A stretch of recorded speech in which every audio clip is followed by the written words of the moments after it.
محمد صلی اللہ علیہ وسلم صلی اللہ تعالی علیہ وآلہ وسلم۔ حضرات گرامی،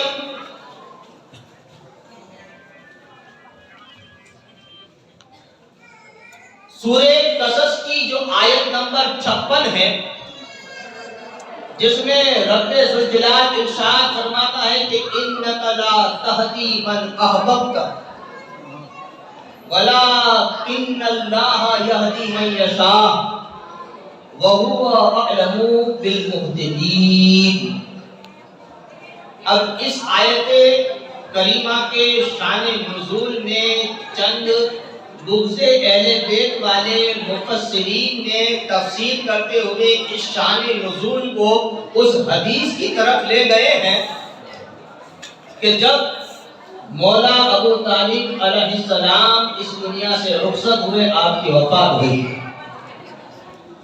وہ حدیث مفتی شفیق احمد قادری نے سرزمین بلخا پر اپنے دوران خطاب پیش کی تھی، لیکن اس حدیث کا رد بھی کیا تھا، لیکن میں آج تھوڑے الگ انداز سے رد کروں گا تاکہ کسی کے بولنے کی کوئی گنجائش ہی باقی نہ ہو۔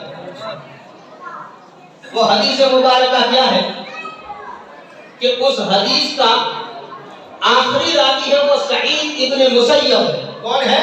سعید ابن مسیب ہے۔ بعد میں اگلے تو شہاب بھی ہیں، اگلے اور راوی ہیں، 6 یا 7 راوی ہیں، لیکن اس میں جو آخری راوی ہے جس سے روایت یہ لی گئی ہے وہ سعید ابن مسیب ہے۔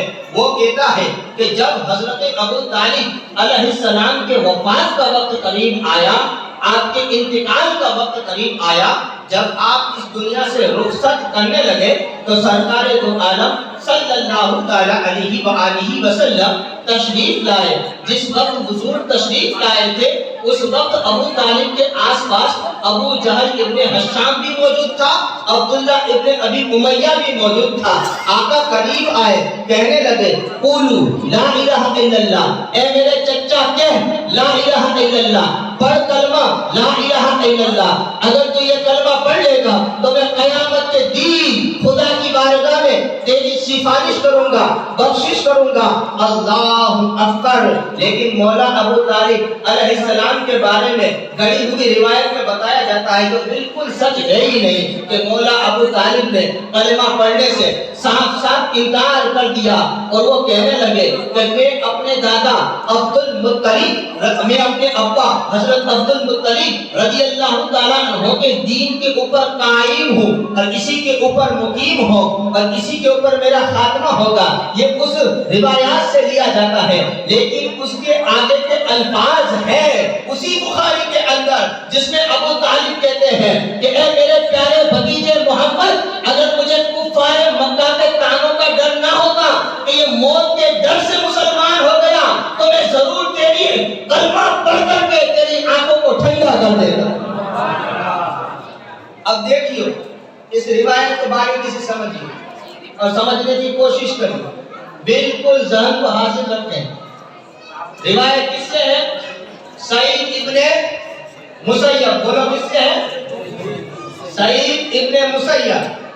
اب یہ سعید ابن مسیب کی روایت ہی میں کچھ لفظ ایسے ہیں جو رسول کے مزاج کے خلاف ہیں۔ مثلا اس نے کہا کہ جب ابو طالب کے انتقال کا وقت آیا تو آقا آئے، قولوا لا الہ الا اللہ کہا کہ لا الہ الا اللہ پڑھو، اور بعد میں حضور صلی اللہ علیہ وسلم نے انہیں اصرار کیا، پھر بھی نہ پڑھا، اور رسول پاک ناراض ہو کر کے معاذ اللہ واپس چلے گئے اور یوں فرماتے گئے کہ اے میرے چچا، میں اس وقت تک آپ کی دعائیں مغفرت کرتا رہوں گا جب تک کہ مجھے روکا نہ جائے۔ اب شان مصطفیٰ کیا ہے؟ شان مصطفیٰ تو یہ ہے کہ آپ کا مبارک چہرہ بیت المقدس کی طرف ہو، بیت المقدس کی طرف ہو، آپ عبادت الہی میں مشغول ہو۔ یہودی تانا دے، عیسائی تانا دے کہ تم تو ہمارے کعبے کی طرف عبادت کرتے ہو۔ مصطفیٰ کو حکم آتا ہے اے مصطفیٰ اپنا چہرہ پھیر لو، جس طرف چہرہ پھرے گا کعبہ اس طرف ہو جائے۔ تو جس مصطفیٰ کے اختیار کی یہ بات ہو کہ اگر چہرہ بیت اللہ کی طرف پھیر دے تو اللہ قبلہ اول کو بدل کر کے کعبے کو کعبہ بنا دے، قبلہ بنا۔ تو حضور صلی اللہ علیہ وآلہ وسلم یوں کہیں گے کہ جب تک مجھے روکا نہ جائے۔ اب تم ہی نے لکھا ہے کہ خدا کی رضا چاہتے ہیں تو عالم، سمجھ لینا، خدا کی رضا چاہتے ہیں تو عالم، خدا چاہتا ہے رضا محمد۔ اب اس بات کو ذہن میں رکھنا، خدا کیا چاہتا ہے؟ رضا محمد۔ میرے پیارے آقا اللہ تعالیٰ کے محبوب ہیں، کیا ہے؟ اور محبوب کس کو کہا جاتا ہے؟ جس سے بے انتہا محبت کی جائے، اس کو محبوب کہا جاتا ہے۔ پہلے اس بات کو ذہن میں رکھنا۔ اب آگے بڑھو۔ تب مفسرین کہتے ہیں کہ تب اللہ کے رسول کے اوپر یہ آیت نازل ہوئی سورہ قصص میں، جس میں اللہ نے فرمایا انک لا تہدی من احببت ولکن اللہ یہدی من یشاء وہو اعلم بالمہتدین۔ اب اس کا ترجمہ کیا ہے؟ ترجمے کے اندر گھوٹالے باز مولویوں نے گھوٹالہ کرنے کی کوشش کی، لیکن اپنے حساب سے ترجمہ کرے تو بھی پھنس جاتے ہیں، اپنے حساب سے ترجمہ کرے تو بھی پھنس جاتے ہیں۔ اس کا اوریجنل ترجمہ کیا ہے؟ مفسرین کرام نے تفسیر میں تو لکھ دیا کہ نزلت فی ابی طالب، یہ نازل ہوئی ہے ابو طالب کی شان میں، لیکن آگے پڑھیے سورہ قصص کا ترجمہ کیا ہے کہ بے شک اے محبوب آپ جسے چاہو، آپ جسے چاہو ہدایت نہیں دے سکتے۔ اب ترجمہ غور کرنا، لفظوں کا کتنا چین ہے۔ اے محبوب جسے آپ چاہو ہدایت نہیں دے سکتے، وَلَٰكِنَّ اللَّهَ يَهْدِي، مگر اللہ نے جسے چاہا ہے ہدایت دے دی ہے۔ وَهُوَ أَعْلَمُ بِالْمُهْتَدِينَ، ارے محبوب یہ کفار کو بتانے کی ضرورت نہیں، اللہ بہتر جانتا ہے کون ہدایت والا ہے، اللہ بہتر جانتا ہے کون ہدایت والا ہے۔ اب میں آپ کو بتاؤں، اگر یہ آیت ابو طالب کے بارے میں نازل نہیں ہوئی تو پھر کس کے بارے میں نازل ہوئی ہے؟ آج کل ایک جملہ بولا جاتا ہے، وہ جملہ آج کے دور میں سٹیک بیٹھتا ہے، دیر آئے درست آئے۔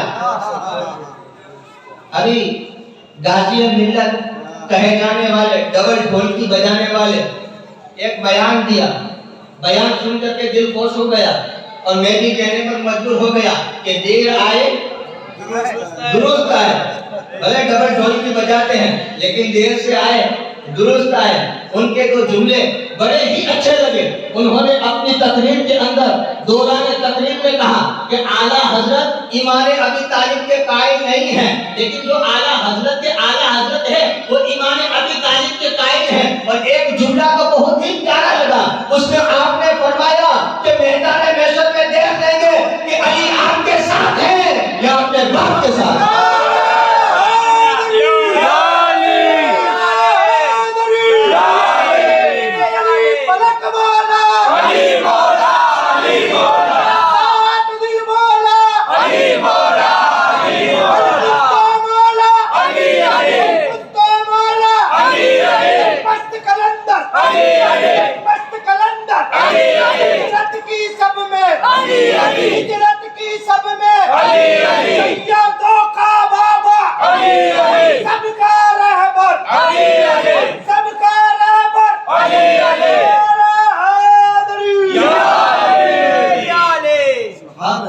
چل کر بولتا اب انہیں کے بعد جسے شیخ الاسلام والمسلمین رئیس المحققین کہا جاتا ہے، سید محمد بدنی میاں قبلہ، انہوں نے تفسیر اشرفی لکھی اور اس آیت کے شان نزول کے اندر آپ نے بیان کیا کہ اس وقت بہت سے لوگ ایسے تھے جو یہ بات جانتے تھے کہ بے شک محمد مصطفیٰ صلی اللہ تعالیٰ علیہ وآلہ وسلم جو دین لے کر کے آئے ہیں، جو عقیدہ لے کر کے آئے ہیں، جو مذہب لے کر کے آئے ہیں، وہ بالکل حق ہیں، لیکن اسلام قبول کرنے میں یہ بات ان کو مانے تھی، روکے ہوئے تھی کہ اگر ہم آج اسلام قبول کر لیں گے تو ہم تعداد میں تھوڑے ہیں، یہ کفار ہم پہ ظلم و ستم کریں گے، مکے سے نکال دیں گے اور ظلم و ستم کا شکار ہو جائیں گے۔ اس ڈر سے کوئی کلمہ پڑھنے نہیں آتا تھا، لیکن حارث بن عثمان بن نوفل، توجہ کرنا، یہ آیت نزلت فی ابی طالب نہیں، یہ آیت اتری ہے حارث بن عثمان بن نوفل کے بارے میں۔ اب گھوٹالا سمجھ میں آیا مولوی، تجھے دشمنی ابو طالب سے اس لیے ہے کہ جب بھی علی لکھا جائے تو پیچھے لکھا جاتا ہے ابن ابی طالب، اس لیے یہ گھوٹالا کیا گیا۔ کہاں کی آیت کہاں پر فٹ کر دی۔ میں سارے کے سارے حوالے لے کر کے آیا ہوں، اسکرین شاٹ کے اندر تاریخ ابن کثیر کے بھی حوالے ہیں، تاریخ ابن خلدون کے بھی حوالے ہیں، اور تفسیر اشرفی جس کا ذکر کیا ہے اس کے بھی حوالے موجود ہیں۔ یہ ساری کی ساری تفاسیر کے حوالہ جات میرے پاس موجود ہیں بحمدہ تعالیٰ۔ تو آج حق ثابت ہو گیا، اور جو حق ہوتا ہے وہ ہمیشہ کے لیے ظاہری ہو جاتا ہے۔ حق پریشان تو ہو سکتا ہے، حق کے اوپر مشکل تو آ سکتی ہے، لیکن حق کو کوئی دبا نہیں سکتا۔ اسی لیے تو شاعر کہتا ہے تاریخ کبھی موجوں پہ قلم لیتے ہیں، تاریخ کبھی موجوں پہ قلم لیتے ہیں، خالد کبھی ہاتھوں میں قلم لیتے ہیں، ہر بار میں اٹھتے ہیں یزیدی فکرے، ہر بار میں امام حسین کے غلام جنم لیتے ہیں۔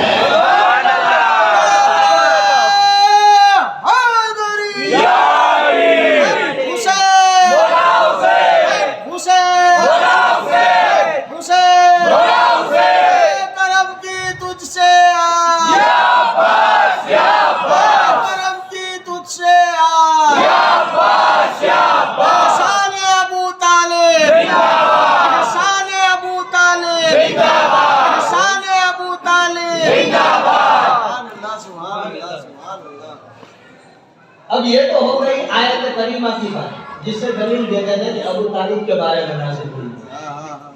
یہ شفیق قادری صاحب نے اس وقت نہیں بتایا تھا مولانا نقوی، میں آپ کو بتا دیں، نیا اپڈیٹ ہے، نیا اپڈیٹ ہے۔ کیا ہے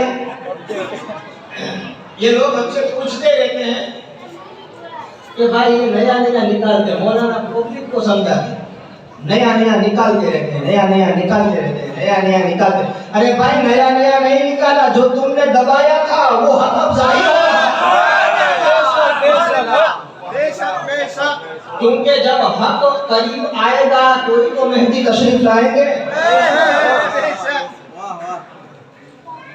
میں نے ایک مولانا سے پوچھا، مولانا یہ بتائیے اگر ابو طالب علیہ السلام نے کلمہ نہیں پڑھا، ہم بھی مانتے ہیں کلمہ نہیں پڑھا، کیونکہ کلمہ وہ پڑھے جو پہلے سے بے ایمان ہو،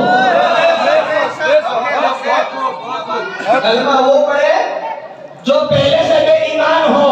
ارے جو مکمل اسلام ہو اسے کلمے کی کیا ضرورت؟ اب حضور ہی کی حدیث میں بتایا گیا، حضور صلی اللہ علیہ وآلہ وسلم ارشاد فرماتے ہیں کہ جس نے میری رسالت کا اقرار کر لیا، اللہ کی وحدانیت کا اقرار کر لیا، لات کو برا کہا، عزا کو برا کہا، منات کو برا کہا، یہ اس وقت کے ملک ہے جس کا نام حضور لے رہے ہیں، ان سب کو برا کہا اور ان کو معبود پر حق جانا، چاہے وہ اپنے اسلام کو ظاہر کرے یا نہ کرے وہ مسلمان۔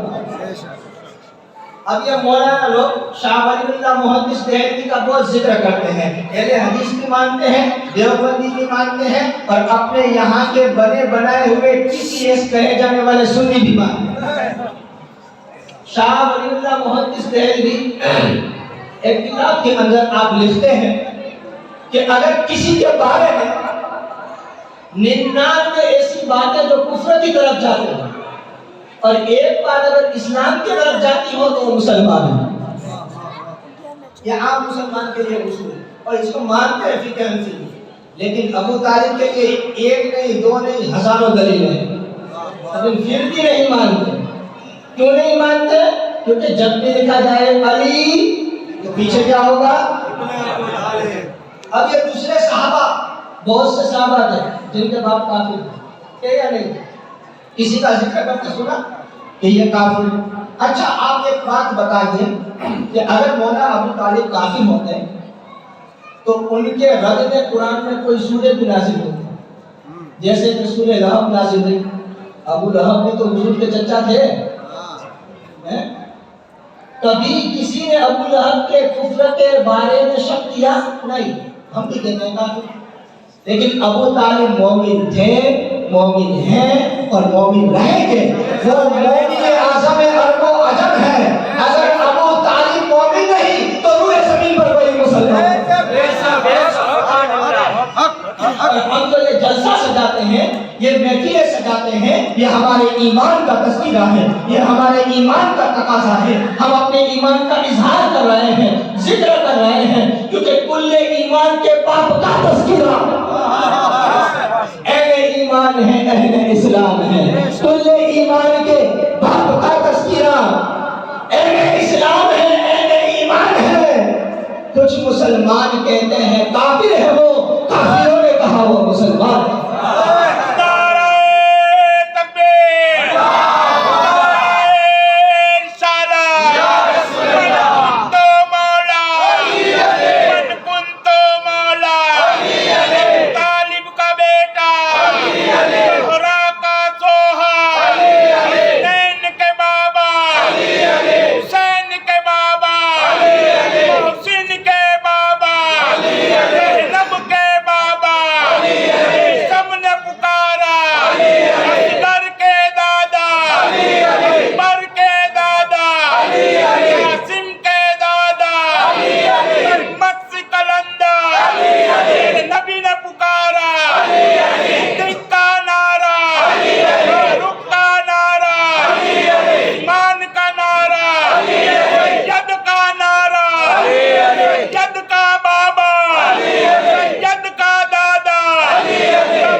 کیا جائزہ لے جس کا بیٹا خود ہی کلے ایمان ہے، لیکن یہ ضرورت پڑتی ہے، ملے مجبور کرتے ہیں تو ہمیں کرنا پڑتا ہے، ورنہ ایمان ابو طالب کا یہ پروگرام ہے ہی نہیں۔ شان ابو طالب، سبحان اللہ، اس کا ہے شان ابو طالب۔ تو یہ قرآن کی بات سمجھ لیں۔ اب حدیث میں جو سعید ابن مسیب، اب اس کو ہم پکڑتے ہیں، پیچھا نہیں چھوڑیں۔ سعید ابن مسیب وہ شخص ہے کہ وہ رسول کی بارگاہ میں آ کر کے اسلام قبول کرنے کا سال فتح مکہ کے بعد، کہ جب مکہ فتح ہوا تب اس نے حضور کی بارگاہ میں آ کر کے اسلام قبول کیا، اور ابو طالب ہجرت کے 3 سال پہلے مکے میں وفات ہوئے۔ اب گھوٹالہ نظر آ رہا ہے؟ تو پہلی بات یہ ہے کہ جس نے روایت کی تو وہ مسلمان نہیں ہوا تھا، تو اس روایت سے توجہ، اس روایت سے ابو طالب کو کافر کو کہہ دیا، ڈوب مرا اللہ، ابو طالب کو اس روایت سے کافر کو کہہ دیا، لیکن کافر کی روایت سے ہی کافر کہہ دیا۔ اگر ابو طالب مومن نہیں تو یہ بھی تو کافر کی روایت ہے۔ اور دوسری بات ہے عبداللہ ابن عباس کی، تو آپ کی عمر اس وقت 2 سال تھی جب ابو طالب دنیا سے گئے۔ 2 سال کا بچہ روایت کرتا ہے؟ نہیں، کتنی بڑی غلطی۔ اور بات رہی ابو ہریرہ کی، ان ابی ہریرہ تو بہت ہے کتاب، ان ابی ہریرہ، وہاں صحابی ہم احترام کرتے ہیں، ہم یہ سوچتے ہیں کہ علی و صدیق اکبر و فاروق اعظم زیادہ ساتھ رہیں یا ابو ہریرہ؟ کون سا؟ ابی ہریرہ؟ چلو حضرت ابو ہریرہ مسلمان ہوئے 11 ہجری، تو ابو ہریرہ بھی موجود نہیں تھے۔ اب یہ آخری راوی ہے سعید ابن مسیب، اس سے آگے تو کوئی راوی ہے ہی نہیں، اس نے اپنے والد سے سنا، تو والد بھی مسلمان کو ہوا نہیں، تو کافر کی روایت کو ہم قبول کیسے؟ اب سمجھ میں آیا، قرآن کی آیت بھی میں نے سمجھا دی اور یہ حدیث بھی سمجھا۔ اب آگے بڑھو، حضرت ام المؤمنین حضرت عائشہ صدیقہ رضی اللہ تعالی عنہا کا ایک مقدس واقعہ، ایک مبارک واقعہ جس میں حضرت عائشہ صدیقہ بیان کرتی ہیں کہ ایک مرتبہ رسول خدا صلی اللہ تعالی علیہ وآلہ وسلم گھر میں تشریف لائے اور آپ نے فرمایا کہ عائشہ کیا کر رہی ہو؟ حضرت عائشہ نے عرض کیا یا رسول اللہ روٹیاں بنا رہی ہوں۔ میرے آقا نے فرمایا کہ چلو میں تمہارا شوہر ہوں، تمہارے ہاتھ میں کام بٹاتا، تمہارے کام میں ہاتھ بٹاتا۔ اور یہ حضور کی سنت ہے کہ اپنے بیوی کے کام کاج میں ہاتھ بٹانا، اس کو تھوڑی راحت دینا، یہ حضور کی سنت ہے۔ رسول پاک نے عائشہ صدیقہ کو قریب ہٹایا، چولہے کے قریب بیٹھے، روٹی بیلی، بیلنے کے بعد عائشہ سے کہا کہ عائشہ نماز کا وقت ہو گیا ہے، میں جا رہا ہوں، روٹی تو پکا لینا، روٹی تو پکا لینا۔ حضرت عائشہ بیان کرتی ہے کہ میں نے روٹی کو تنور میں ڈالا، لیکن کیا دیکھتی ہوں وہ روٹی پکی ہی نہیں، یہاں تک کہ چند لمحات گزر گئے، روٹی پکی نہیں۔ رسول پاک آئے، پوچھا یا رسول اللہ یہ روٹی پکی کیوں نہیں؟ میرے مصطفیٰ نے فرمایا اے عائشہ جس روٹی کو نبی کے ہاتھوں نے چھو لیا ہو اس کو یہ دنیا کی آگ تو کیا توفہ کی آگ بھی جلا نہیں سکتی۔ تو اب اے ملے ذرا مجھے یہ بتا کہ اگر روٹی سے رسول کا ہاتھ مس ہو جائے، کٹ ہو جائے، تو اس روٹی کو دنیا کی آخرت کی آگ جلا نہیں سکتی، تو اس ابو طالب کو کیا جلائے گی جس نے سر سے لے کر پاؤں تک ابو طالب کی میت کو بخل لیا؟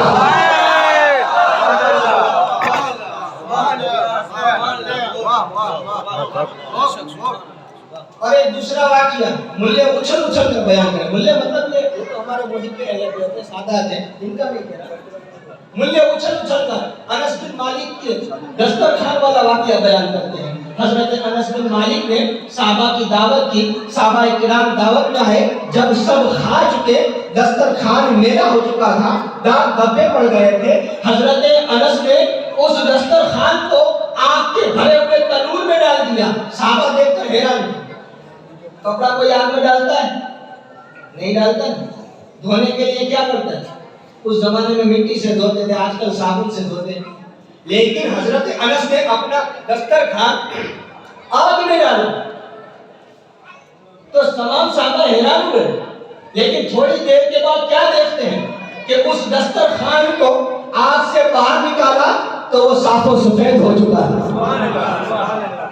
جب صاف و سفید ہو گیا تو صحابہ نے پوچھا کیا ماجرا ہے؟ انس بن مالک کہتے ہیں کہ یہ وہ دسترخوان ہے کہ جس دسترخوان سے رسول پاک اپنے مبارک ہاتھ اور منہ پوچھا کرتے تھے۔ اب اس کو تنور کی آگ اس کی برکت سے جلاتی نہیں، شرم نہیں آتی؟ ملے روایت کرتا ہے کہ صرف پاؤں تک آگ آتی ہے، پاؤں تک آگ آتی ہے۔ چلو ان باتوں کو چھوڑ دو۔ حضور اکرم حضرت ابو طالب کے انتقال کے بعد باہر آ گئے۔ حضرت عبداللہ ابن عباس نے رسول خدا کو پھر ساتھ لیا۔ حضرت ابو طالب کا اس وقت انتقال ہو چکا تھا، رسول پاک گئے اور ارشاد فرمایا کہ اے میرے چچا، تو نے مجھ پر بڑا ترس کھایا، یتیمی میں پالا، مجھے سنبھالا، چلنا سکھایا، میرے فریضے کے اندر مدد کی، میرے مشن میں مدد کی۔ اے ابو طالب، اللہ تجھ پہ رحم فرمائے۔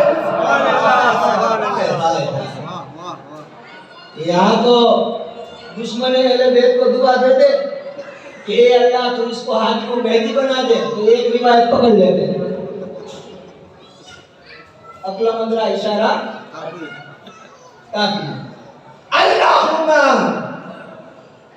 نام لے ہادیو مہدی، واہ ہادیو، ہدایت دینے والا اور ہدایت یافتہ اس کو بنا دے۔ میں تو یہ پوچھتا ہوں کہ اگر اس کو یہی دعا دی ہے تو کیا وہ ہدایت پر نہیں تھا؟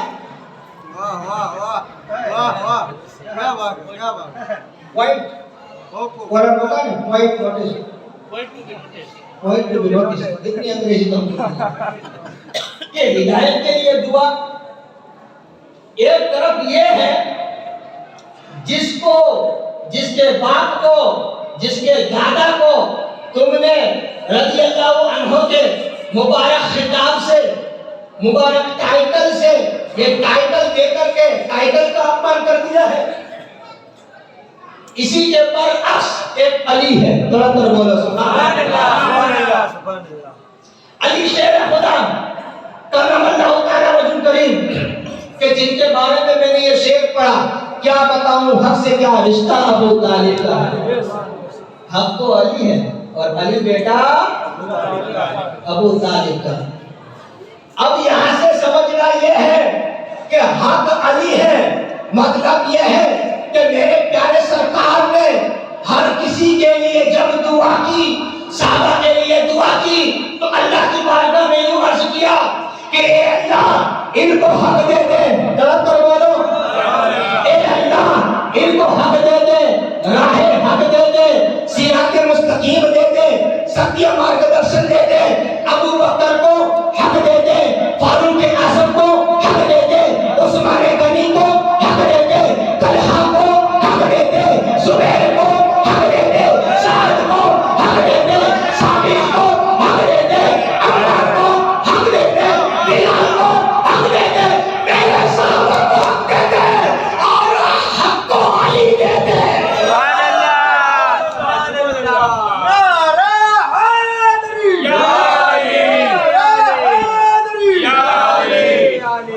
کہ سب کو حق دے دے، سب صحابہ کو حق دے دے اور حق کو علی دے دے۔ کیا بتاؤں حق سے کیا رشتہ ابو طالب کا ہے، علی حق ہے اور علی بیٹا ابو طالب کا ہے۔ تو میرے دوستو درود پاک پڑھو، اللہم صلی علی محمد صلی اللہ علیہ وآلہ وسلم۔ ابھی چند روایت پڑھوں گا، اس کے بعد اپنی صلی اللہ علیہ سیدنا محمد۔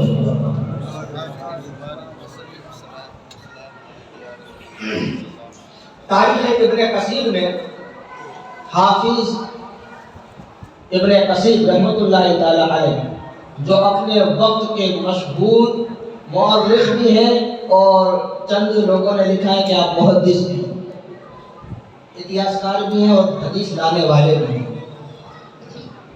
وہ اپنی کتاب کے اندر ایک روایت نقل کرتے ہوئے آپ ارشاد فرماتے ہیں کہ جب سرکار ابو طالب علیہ السلام اس دار فانی سے کوچ کر گئے، میرے آقا صلی اللہ علیہ وسلم کے حکم کے مطابق غسل میت بھی ہو گیا، کفن بھی پہنایا جا چکا، جنازہ بھی تیار ہو گیا۔ ملا اس پہ پوائنٹ لگاتے ہوئے پوچھتا ہے جنازہ پڑھا تھا یا نہیں؟ میں نے کہا کیوں؟ کہا جنازہ پڑھا تھا۔ میں نے کہا کم عقل بدبخت، اس وقت نماز جنازہ تھی ہی نہیں، حکم ہی نہیں آیا، تو نماز جنازہ کہاں سے پڑھی ہوگی؟ حضرت خدیجہ کا بھی نماز جنازہ کی ادائیگی، کیونکہ اس وقت آپ کو حکم ہی نہیں آیا تھا۔ ملے ان سب باتوں کے اوپر اتنا زور لگاتے ہیں، اتنا زور لگاتے ہیں، لیکن بھول جاتے ہیں۔ اب ایک ملے تو اس جنازے کے اوپر سوال کھڑے کرتا ہے جس جنازے کا پہلا سرا مصطفیٰ نے اٹھایا تھا، دوسرا سرا امیر حمزہ نے اٹھایا تھا، تیسرا سرا علی شیر خدا نے اٹھایا تھا، چوتھا سرا عقیل بن ابو طالب نے اٹھایا تھا۔ اب مجھے یہ بتاؤ کہ یہ مسلمان کا جنازہ تھا یا کافر کا؟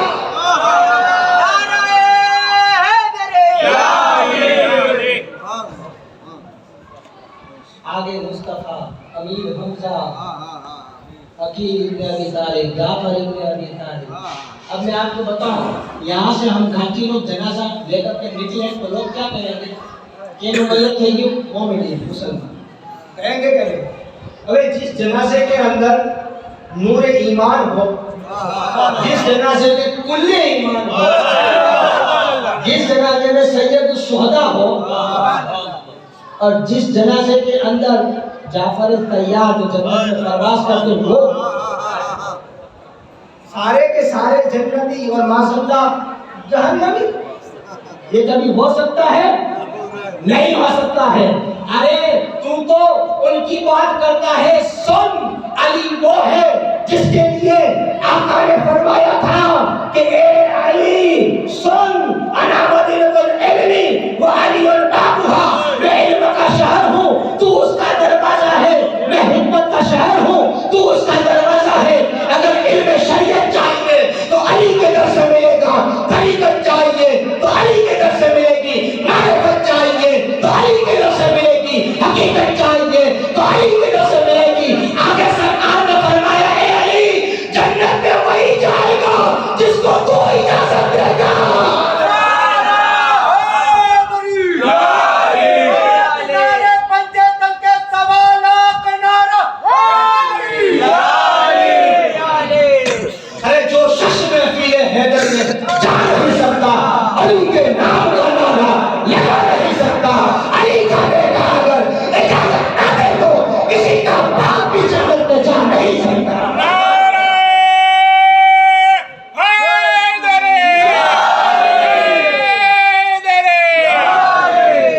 کسی کا باپ بھی جنت میں جا نہیں سکتا۔ اب مختصر تعریف کروں گا، اس کے بعد تقریر ختم کروں گا، کیونکہ جب تک سیدہ آمنہ سلام اللہ تعالیٰ علیہ کا ذکر نہ کر لیا جائے، جب تک عبد المطلب کا ذکر نہ کر لیا جائے، جب تک ابو طالب کا ذکر نہ کر لیا جائے، تب تک اسلام ادھورا ہے، ایمان ادھورا ہے، قرآن ادھورا ہے، مشن مصطفیٰ ادھورا ہے، کیونکہ اللہ رب العزت نے انہی ہستیوں کو چنا تھا، انہی ہستیوں کا انتخاب کیا تھا۔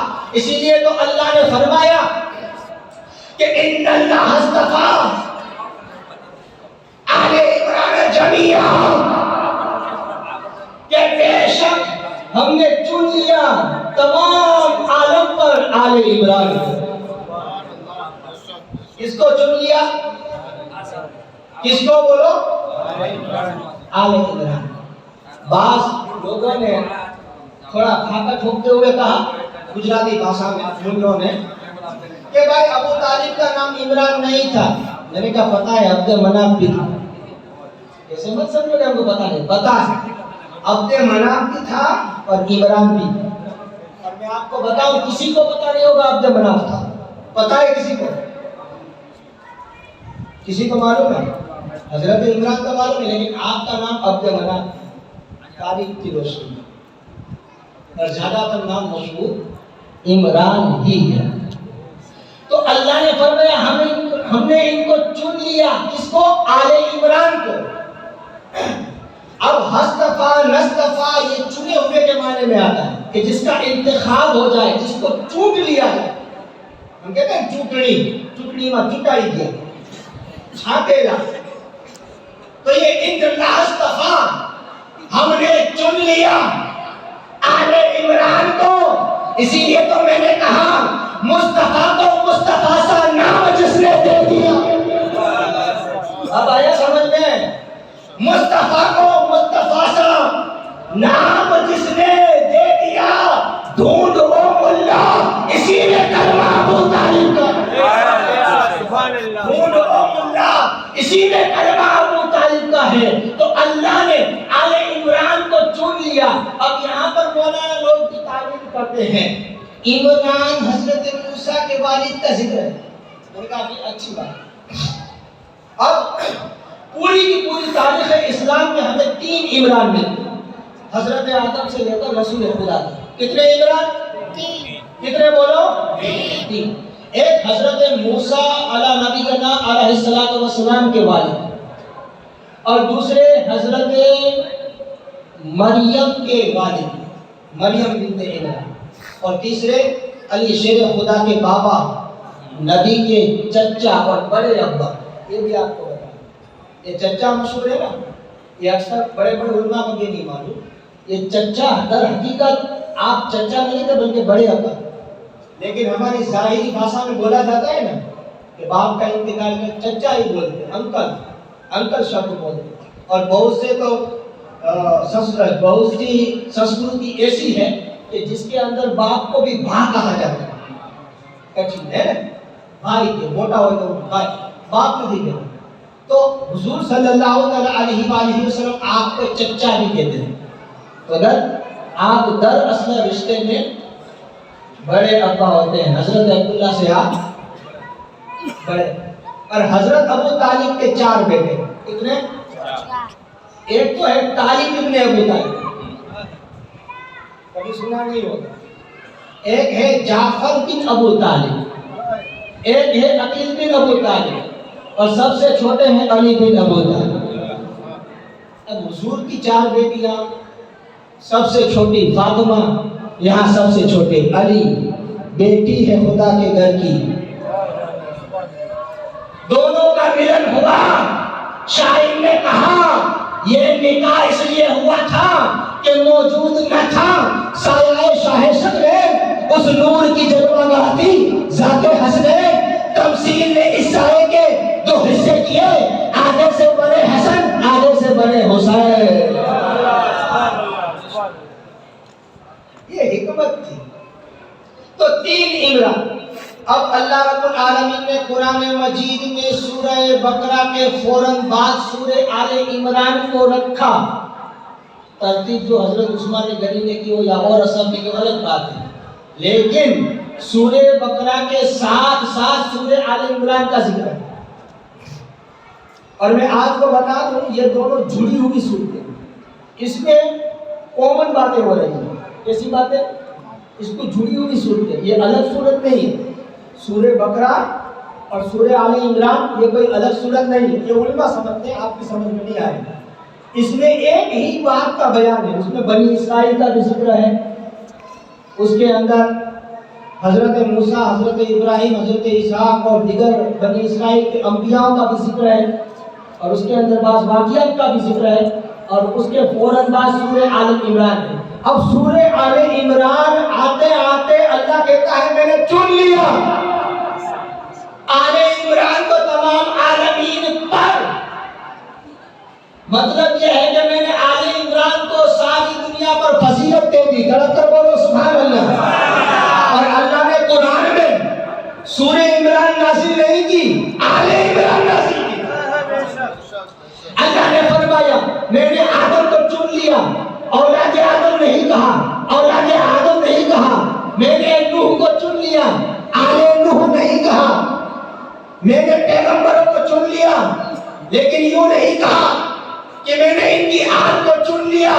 لیکن جب بات آئی ابو طالب کی, اللہ نے کہا میں نے آل عمران کو چن لیا, آل عمران کو چن لیا, آل عمران کو چن لیا. اب پتا مولوی جس کی اولاد کو اللہ چن لے تو جس کی اولاد کو چنا گیا ہو وہ اتنی بے مثال ہے, تو جو خود عمران ہے وہ کتنا بے مثال ہوگا,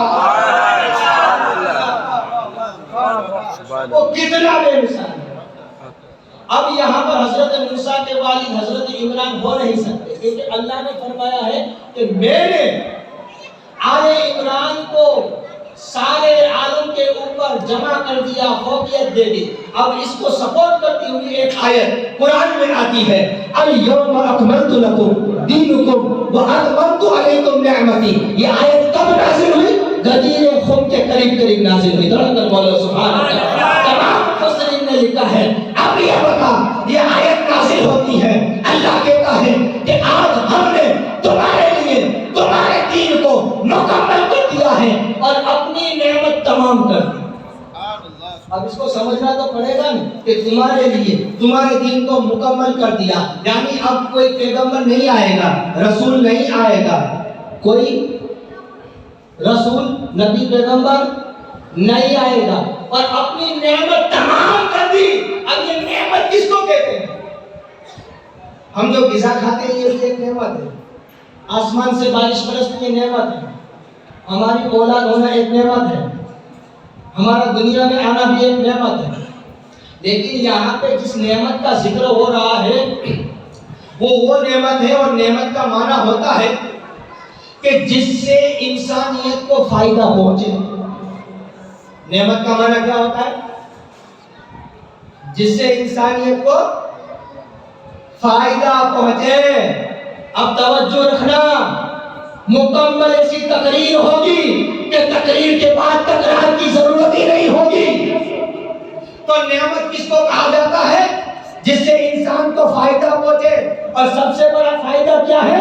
انسان جہنم سے بچ جائے. اسی لیے اللہ نے ایک نعمت کو پیدا کیا, سارے انسانوں کو بنایا, وہ نعمت آدم ہوئے. تڑپ کر بولو سبحان اللہ. کبھی نعمت نوح کی شکل میں آئی, کبھی نعمت زکریا کی شکل میں آئی, کبھی نعمت داؤد کی شکل میں آئی, کبھی نعمت شعیب کی شکل میں آئی, کبھی نعمت عزیر کی شکل میں آئی, کبھی نعمت یونس کی شکل میں آئی, کبھی نعمت شعیب کی شکل میں آئی, کبھی نعمت نبیوں کی شکل میں آئی, رسول کی شکل میں آئی, پیغمبروں کی شکل میں آئی. اور جب سب سے بڑی نعمت آئی تب اللہ نے کہا لقد من اللہ علی المؤمنین اذ بعث فیہم رسولا. اے مومنوں, ہم نے احسان کیا کہ اپنے سب سے بڑی نعمت مصطفیٰ کو تمہارے درمیان نازل کر دیا. تمہارے درمیان ہم نے نازل کر دیا. تو یہ ساری کی ساری نعمتیں تھی, اور جب یہ نعمتیں آ گئی تب اللہ کہتا ہے کہ ہم نے آج تمہارے لیے تمہارے دین کو کیا کر دیا؟ مکمل کر دیا, اور اپنی نعمت تمام کر دی. جب یہ نعمت تمام ہو گئی تب رسول خدا نے خون کے میدان میں 1.25 لاکھ صحابہ کو جمع کیا.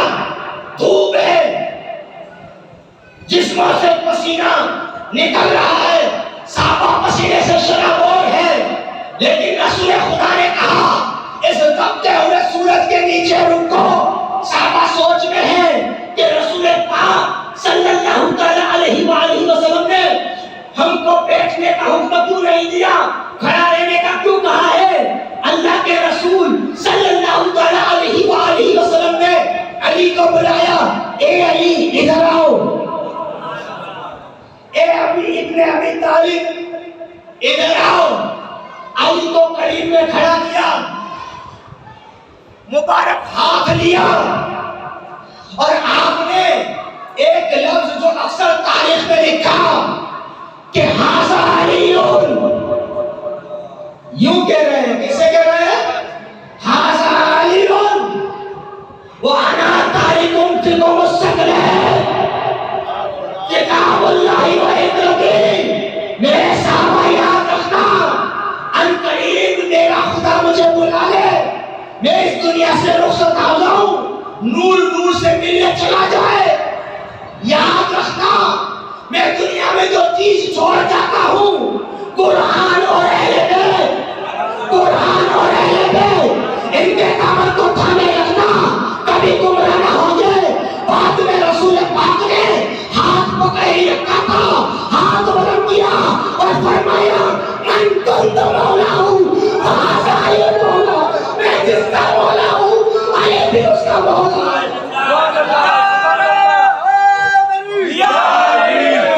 اعظم ابو حنیفہ زندہ باد, مسلک اعظم ابو حنیفہ زندہ باد.